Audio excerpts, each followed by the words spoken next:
할렐루야. 우리 금요예배에 오신 모든 성도님들을 주님의 이름으로 환영합니다.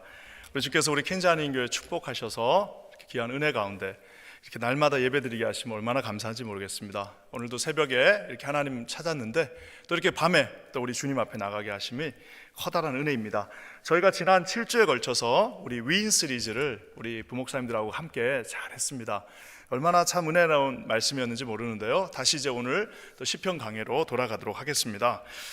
우리가 또 제 얘기로 시작해서 좀 그렇긴 한데, 제가 이제 마지막에 이제 제가 공부를 하면서 논문을 쓸 때 그 시간이 좀 굉장히 길었습니다. 그래서 거의 7년 정도의 시간을 같은 도서관 그 같은 곳에서 조그만 방을 하나 줍니다. 그러면 3층에 있는 그 방, 그 구석에서 이제 한 6년 반 정도를 그 구석에서 있었는데요.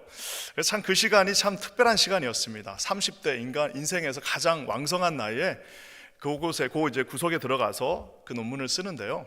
더 재밌는 것은 그 구더기 방 같이 이렇게 방들이 두더지 방처럼 쭉 이렇게 조그만 방들이 쫙 이렇게 돼 있습니다. 그러면은 그 방 앞에 그림 이제 사진들이 쫙 붙어 있습니다. 무슨 사진이냐면 그 학교를 이제 졸업했던 유명한 100년 전에 유명한 그 이제 기수들이 있습니다. 그래서 1890년도 기수들, 1893년 기수 이래가지고 유명한 신학자들이 배출되어진 그 기수의 그 사진들이 이렇게 졸업 사진들이 이렇게 다 붙어 있습니다. 그러면 이제 항상 1년 365일 6년 반의 시간을 거기를 지나가면서 그 사진을 보면서 이제 방으로 들어갑니다. 그 사진을 보면 야, 정말 대단한 학자들이다. 나도 저런 학자가 돼야지 하고 이제 그 방으로 들어가고, 또 늦은 밤에 이제 집에 갈 때도 나와가지고 그 사진을 보면서 갑니다. 근데 그 사진에 붙어 있는 모든 사진들의 공통점이 있습니다. 그것은 뭐냐면 첫 번째는 위대한 신학자라는 것이고, 두 번째는 다 돌아가셨다는 이야기입니다. 그게 참 묘합니다. 그 흑백 사진을 이렇게 보면서 나도 저렇게 이제 언젠가는 저기에 붙겠구나.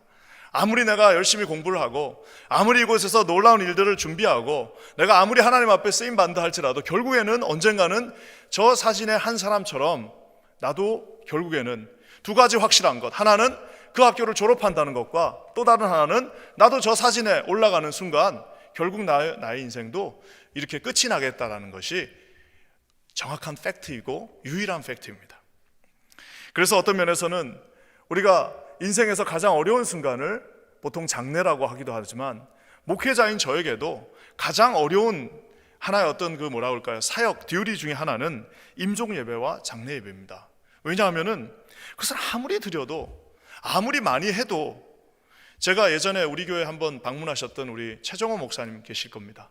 기억하실 겁니다. 우리 시니어 이제 하시러 오셨는데, 그분이 장례를 수백 번을 하셨습니다. 매주 두세 번씩 장례를 하셨는데, 그분이 저한테 하는 말이, 하면 할수록 하도 해도 그것은 두렵고 어렵다라는 겁니다. 많이 훈련을 받고 많은 경험을 쌓아도 그 장례 예배는 쉽지 않습니다. 왜냐? 할 때마다 무겁고 마음이 힘들고 유가족들을 보면 마음이 슬프고 쉽지가 않습니다. 왜냐하면 전 세계에 사는 누구에게도 물어볼 수 없습니다. 죽은 다음에는 무슨 일이 있습니까? 죽은 다음에는 어떤 일들이 있습니까? 라고 아무도 물어볼 수도 없고 아무도 알지 못하고 단 한 명도 갔다 온 사람이 없습니다. 무슨 임사체험이라 해갖고 특히 일본 사람들이 그 책을 많이 썼습니다. 죽은 다음에 7초 후에 돌아왔다, 다 거짓말입니다. 잠깐 그냥 허리멍텅하게 갔다가 온 거지, 여러분 한 번 정한 인생이 호흡이 끊어지면 잠깐 호흡이 끊어졌다 들어올 수는 있지만, 우리가 죽음 앞에서는 한번 그 문을, 그래서 요단강을 건너간다는 그 말, 한 번 건너가면 다시 돌아올 수 없는 길이라는 사실입니다. 왜냐? 우리 하나님께서 그 인생을 그렇게 결정하셨기 때문입니다. 여기서 우리 중에 누구도 그 이야기에 대해서 정확하게 얘기해 줄 수 있는 사람도 없고, 아까 제가 얘기한 것처럼 경험한 사람도 없습니다. 하지만 중요한 사실은 모두에게 공평하게 반드시 그 일은 일어난다는 사실입니다. 한번 저번에도 말씀드린 것처럼 우리가 암에 걸릴 확률은 몇 %고, 교통사고를 당할 확률도 몇 %고, 어떤 확률이 몇 %지만 유일하게 모든 인생에 동일하게 공평하게 반드시 일어나는 일은 다 우리는 죽는다는 사실입니다. 여기 있는 모든 사람, 우리 어린 아이부터 시작해서 이 자리에 앉아 있는 모든 자들이 그 죽음을 맛보아야 한다는 사실입니다. 저는 그래서 오늘 이 말씀, 나이를 먹는 것이 두려울 때, 말 그대로 성경에서 가장 많은 장례를 치른 사람이 누굴까요? 저처럼 이런 초보 목사 말고 성경에 나와 있는 인물 중에서 가장 많은 장례를 보거나 집례하거나 치렀던 사람 누굴까요? 저는 아마 오늘 이 말씀을 준비하면서 곰곰이 생각해 봤는데, 아마 성경에서 나와 있는 모든 위인들 중에서 가장 많은 장례를 치르고 옆에서 지켜보고 했던 사람은 바로 오늘 시편 90편의 제목에 나와 있습니다. 시편 90편, 모든 시편은 제목이 있는데요, 대부분의 시편의 제목이 있습니다. 시편 90편 제목이 어떻게 시작되는지 한번 보도록 하겠습니다. 한번 읽어볼까요? 시작. 하나님의 사람 모세의 기도. 가장 많은 장례를 치른 사람은 제가 생각할 때는 모세인 것 같습니다. 왜냐? 우리가 아는 것처럼 모세 자신을 포함하여서 출애굽할 당시에 20세가 넘는 사람을 계수했을 때, 즉 싸울 수 있는 사람들을 계수했을 때 60만 명이었습니다. 그 말은 뭐냐면 남자가 60만, 장정이 60만 명이라는 사실은 아마 60만, 이제 여자들까지 하면은 뭐 얼마가 될지는 모르겠습니다. 뭐 100만 명이라고 칩시다. 그 100만 명이, 자신을 포함한 그 100만 명이 40년 동안 광야길에서 우리 프라미스 랜드로 들어가기 직전까지 다 죽어야만 이 40년 길이 끝이 났습니다. 하나님의 진노하심, 여호수아와 갈렙을 제외한 모든 20세 이상의 성인들이 다 죽는 것들을 이 모세는 알고 있었습니다. 자기를 포함한 모두가 다 죽어야만 이 광야길이 끝나고 이제 약속의 땅으로 들어갈 수 있다는 사실을 이 모세가 알고 있었는데요, 오늘 시편 90편은 바로 그 모든 사실을 알고 있었고, 하나님께서 여전히 자신들을 인도하시지만 하나님께서는 우리 모두를 다 결국에는 이 광야길에서 죽게 할 거라는 사실을 알고 있었던 모세가 자신들의 백성들을 바라보면서, 자, 그렇다면 어차피 우리가 이 광야길에서 이제 다 죽어야 되는데 그럼에도 불구하고 우리가 어떻게 하는 것이 이 죽음 앞에서 아름다운 삶을 살 수 있는가에 대해서 기도한 것이 바로 이 시편 90편입니다. 그래서 그가 준 어드바이스는 소중합니다. 왜? 그는 하나님으로부터 직접 들었어요. 너를 포함해서 2명을 제외한 모든 성인 남녀들이 그곳에서 다 죽어야만 끝나는 그 광야길에서, 그럼에도 불구하고 그 인생을 아름답게 살 수 있는 그 비결, 그 기도를 지금 모세가 자신들의 후배, 자신들의 동료, 자신들과 함께 광야 생활하고 있는 그 백성들에게 말하고 있습니다. 저는 오늘 이 말씀을 통해서 이 모세의 어드바이스는 저와 여러분의 어드바이스이기도 합니다. 왜? 여기서 우리 모두는, 여기 앉아있는 모든 우리 한 분 한 분, 심지어 우리들의 자녀들까지 우리는 그 시간이 언젠지는 알지 못하고 그 시간을 정확하게 예측할 수도 없고 그 시간은 순서도 없지만 오늘 이 순간 이후에 언제라도 찾아올 수 있는 그 죽음은 저와 여러분에게 예외 없이 다가온다는 사실입니다.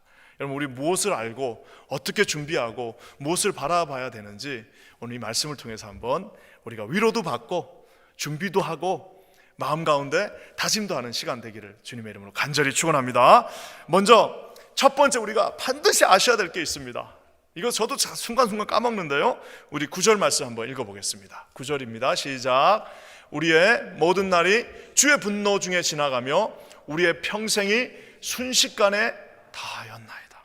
반드시 기억해야 될 것들은 우리의 이 인생은 너무나도 빠르고 소중하고 확실하게 금방 지나간다는 사실입니다. 순식간이라는 말 한번 제가 살짝 언급했는데요, 눈 깜빡할 순자에다가 순식, 식자가 뭐예요? 숨쉴 식자입니다. 눈 한번 깜빡하는 그 시간을 순식이라고 합니다. 그거보다 좀 더 빠른 시간을 찰나라고 합니다. 순식간보다 100배 빠른 시간을 찰나라고 하는데요, 말 그대로 비단을 칼로 탁 자르는 시간입니다. 뭐 이게 다 철학적인 용어입니다.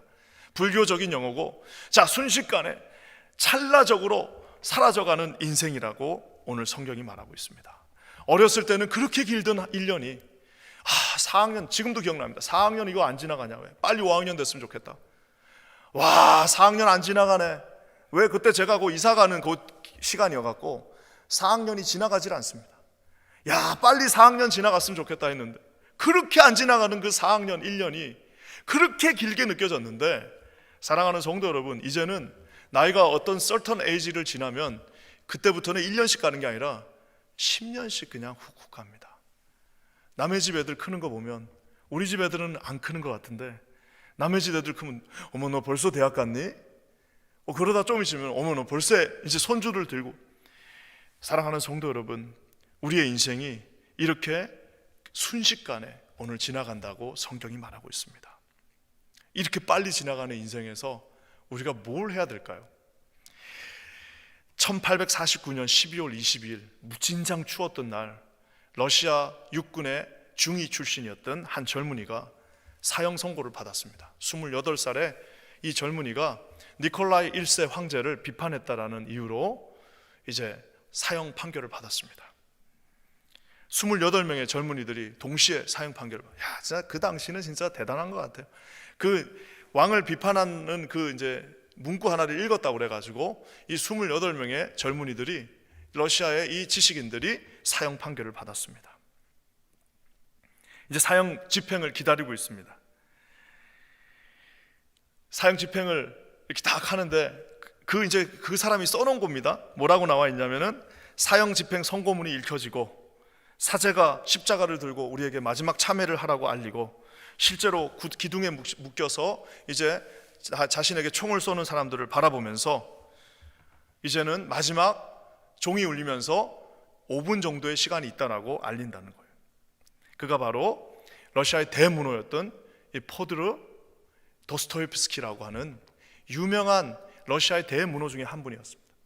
28살에 그래서 그 죽음을 경험했습니다. 그래서 이분이 나중에 자기의 소설 백지에다가 뭐라고 적어놓냐면은 딱 5분이 주어졌을 때, 마지막 5분이 딱 주어졌는데 그 5분이 그렇게 소중한 거예요.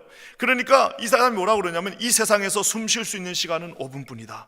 그 중에 이분은 동지들과 친구들과 작별 인사를 하는데 썼고, 이분은 삶을 되돌아보면서 2분 동안 내가 28년을 어떻게 살았나 한번 쭉 돌아보니까 이분이 그냥 훅 가더래요.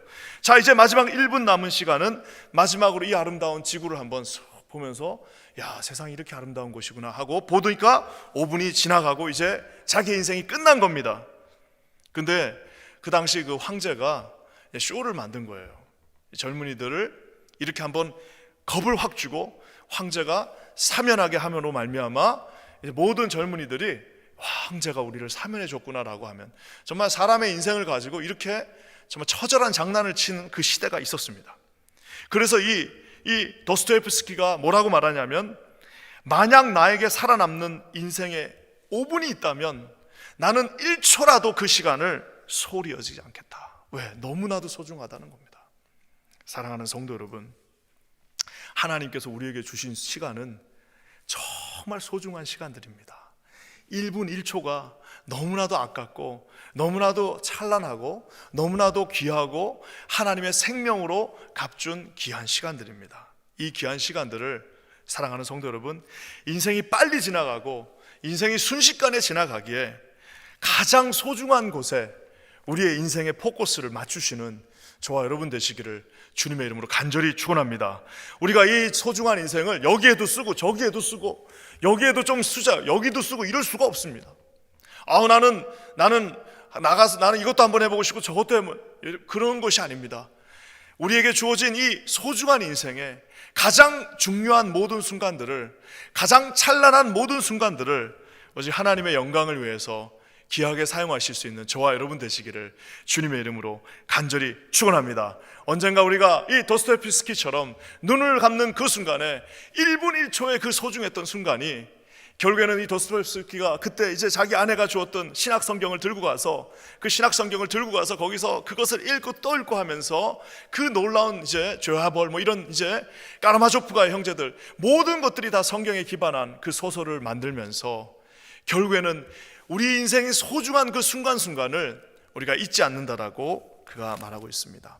우리가 반드시 기억해야 될 것들은 이렇게 긴 시간 같아도 우리의 인생은 너무나도 짧고 소중하다는 그 사실을 사랑하는 성도님들 반드시 기억하시기를 주님의 이름으로 간절히 축원합니다. 그렇기 때문에 여러분, 지금 우리가 이곳에 앉아있는 이 순간이야말로 여러분 가장 위대한 투자를 하고 있다라는 순간, 우리가 무슨 우리 교회에서 부장으로 섬기고 우리 찬양대에서 섬기고 우리가 앞에 나와서 할 수 있는 그것도요, 하나님이 주신 그 시간의 한계가 있다라는 사실을 반드시 기억하시기를 주님의 이름으로 간절히 축원합니다. 우리 인생의 가장 아름다운 순간을, 가장 왕성한 순간을, 가장 찬란한 순간을 우리 하나님 앞에 드리실 수 있는 가장 현명한 분들 되시기를 주님의 이름으로 간절히 축원합니다. 인생은 너무나도 짧다라는 겁니다. 또 한 가지 뭐가 있냐면은 그 인생은 그 짧음에도 불구하고 가장 기쁘게 아름답게 사용할 수 있습니다. 우리 14절 말씀 한번 다 같이 한번 읽어보겠습니다. 14절입니다. 시작. 아침에 주의 인자하심이 우리를 만족하게 하사 우리를 일생 동안 즐겁고 기쁘게 하소서. 여기 보면 참 재밌는 표현이 나옵니다. 아침에 주의 인자하심이 우리를 만족해 하고 우리를 일생 동안 즐겁고 기쁘게 한다라고 말하고 있습니다. 저는 저기서 아침에라는 저 말이 내 마음에 탁 와닿습니다. 여러분, 만약 우리의 인생을 주님을 이른 나이에 만났어요. 중고등학교 때 주님을 만났습니다. 그 인생의 아침, 인생의 가장 소중한 그 순간에 우리가 주님을 만났어요. 그래도 나는 내 인생은 이제 오직 하나님의 영광을 위하여 내 인생의 가장 젊음과 왕성함을 나는 하나님 앞에 온전히 드리겠다라고 한다면 세상에 여러분 그거보다 더 복된 인생이 어디 있겠습니까? 조금이라도 빨리, 조금이라도 더 건강할 때, 조금이라도 더 찬란할 때 우리 인생을 주님 앞에 드릴 수 있다면 세상에 그거보다 더 소중한 게 없습니다. 하지만 많은 분들이 이게 다 끝나고 나서 이제 내 인생 여정 끝나고 그러고 나서 주님을 만나신 분들도 있습니다. 어떤 분들이 제가 이 포도원의 비유라고 그러죠. 포도원 일꾼의 비유라는 그 신약성경 마태복음 20장에 나오는 비유의 말씀이 있습니다. 거기 보면은 우리가 잘 아는 것처럼 아침 6시에 품꾼을 구하는 주인의 이야기입니다. 아침 6시에 품꾼을 구해왔어요. 한 명이 왔습니다. 그러고 나서는 이제 아침 9시에 또 두 번째 사람이 왔습니다. 정오에 12시에 세 번째 사람이 왔어요. 낮 3시에 네 번째 사람이 왔고 5시에 마지막 사람이 왔습니다. 5시에 온 사람은 한 30-40분 일하다가 이제 품삯을 똑같이 받는 겁니다. 자, 그러니까 이 아침 6시에 온 사람이 뭐라고 항의하냐면 주인한테, 아니 당신 어떻게 그럴 수 있냐고, 아니 어떻게 이렇게 아침 6시에 와갖고 거의 12시간을 일한 나하고 저 마지막에 와갖고 30분 일한 사람하고 왜 똑같은 품삯을 주냐라고 막 항의를 합니다. 저는 그것이 굉장히 이론적이고 리저너블한 항의였다라고 생각했습니다. 언제까지? 제가 주님과 함께 이 귀한 사역을 하기 전까지요.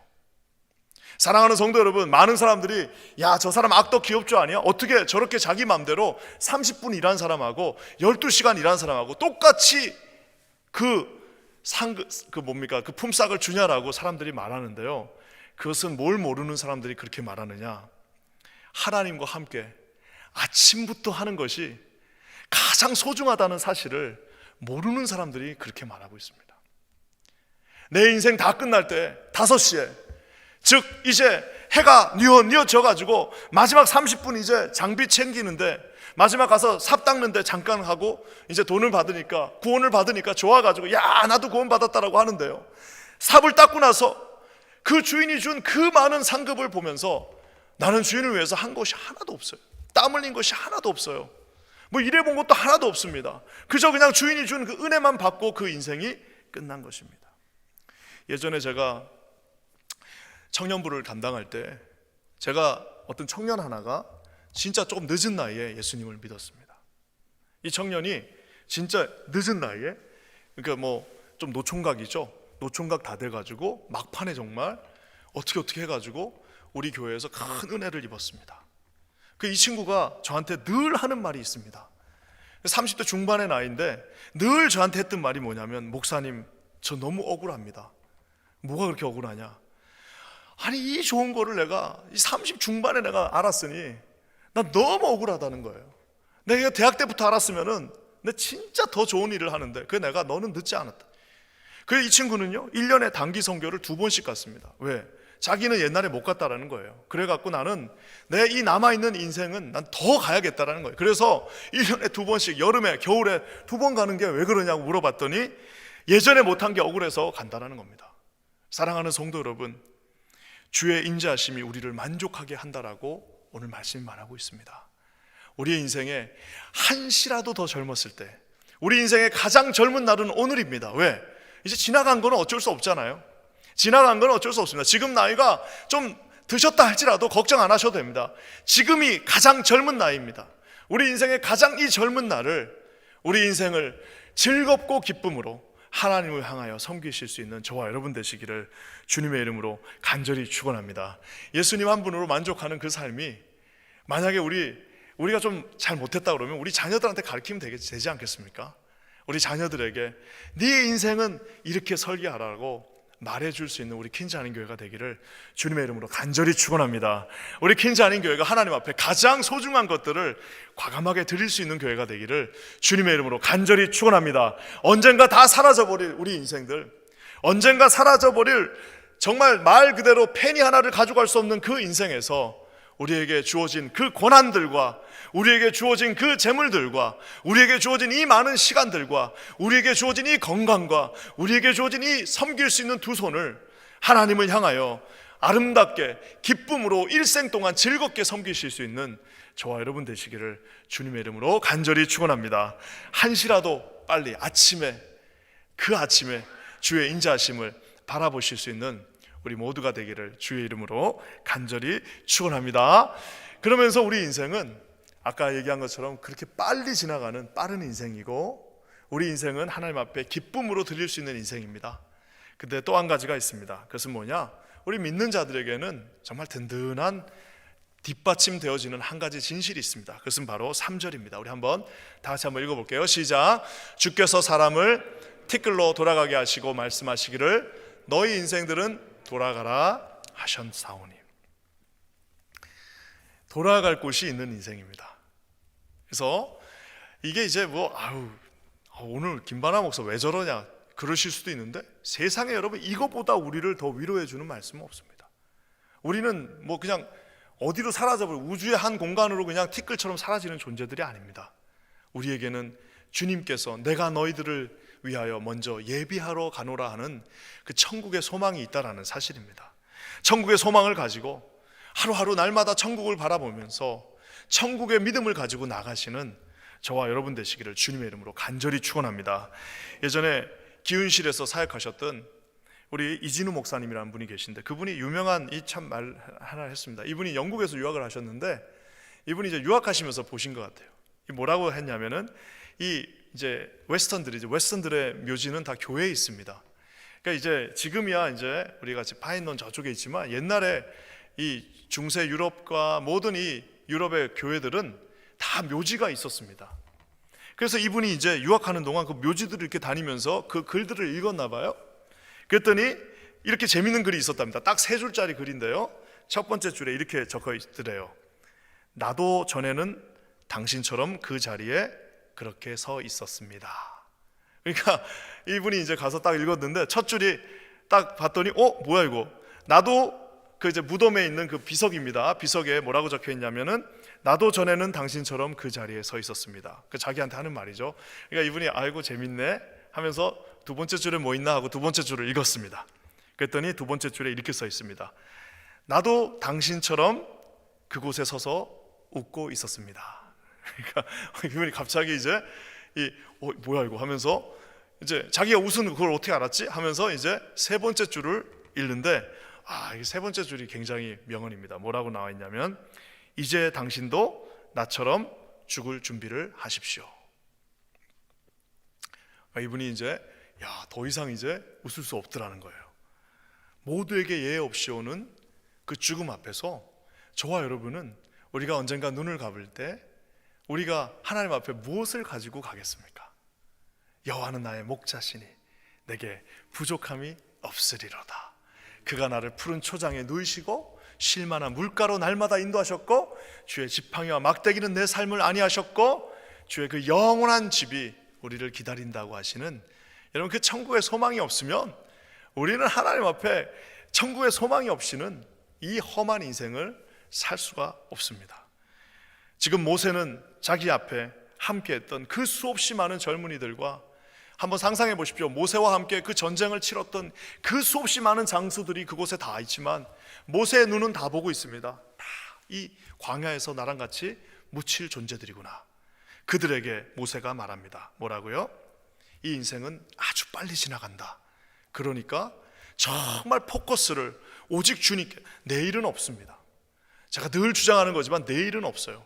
내일 내가 어떻게 될지도 모르는 거고, 내일 내가 이 교회가 어떻게 될지도 모르는 거고, 우리에게 주어진 이 삶을 오늘을 하나님께서 주셨다라는 그 마음, 소중하게 기쁨으로 그와 함께 천국의 소망을 바라보시면서 나아가시는 저와 여러분 되시기를 주님의 이름으로 간절히 축원합니다. 우리가 잘 아는 옛날 노래지만 찬양의 복음성가 중에 그런 복음성가가 있습니다. 내 인생 여정 끝내요 강 건너 언덕 이를 때 하늘문 향해 말하리 뭐예요? 예수 인도하셨네. 야, 이게 이제 진짜 오늘 이 시편 90편의 말씀하고 너무 잘 맞습니다. 인생을 다 가서 보니까 결국에는 예수님이 인도하신 거예요. 그래서 우리엄이 매일 발걸음마다 예수 인도하셨네. 나의 무거운 모든 짐을 다 벗고 하는 말, 예수님이 인도하셨다라는 겁니다. 2절은 이렇습니다. 저 가시밭길 인생을 허덕이며 갈 때, 어려울 때죠. 힘들고 고난이 있을 때도, 시험과 환난이 많으나 그때도 예수가 인도하셨네. 3절은 이렇습니다. 내 밟은 발걸음마다 주 예수 보살피시사 마지막에 승리의 개가 부르며 주를 찬송하리라. 매일 발걸음마다 예수가 인도하셨어. 나의 무거운 모든 죄짐을 벗고 하는 말, 예수가 인도하셨다라고 고백하고 있습니다. 하나님께서 우리에게 귀한 인생을 주셨습니다. 이 뉴욕에 우리가 왔습니다.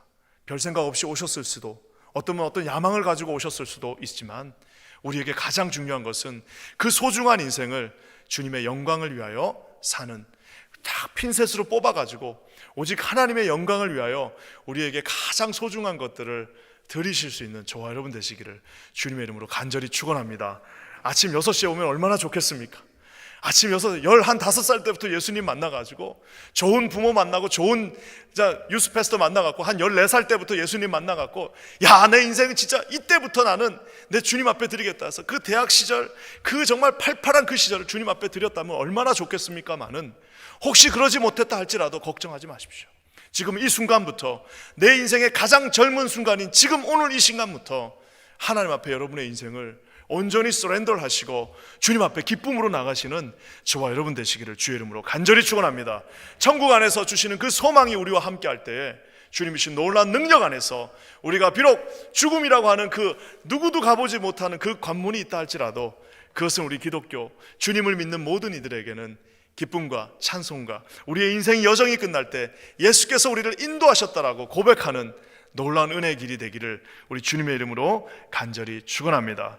오늘 말씀을 마무리하면서 인생 빠른 인생입니다. 반드시 포커스를 맞추시기 바랍니다. 기쁨의 인생입니다. 왜냐? 주님이 6시에 불러주셨습니다. 얼마나 감사합니까? 더 많은 일을 할 수 있지 않습니까? 이곳에 오늘 운전해서 오신 모든 분들은 다 두 눈으로 오늘도 주님 앞에 나가실 수 있는 하나님의 능력을 가진 분들이십니다.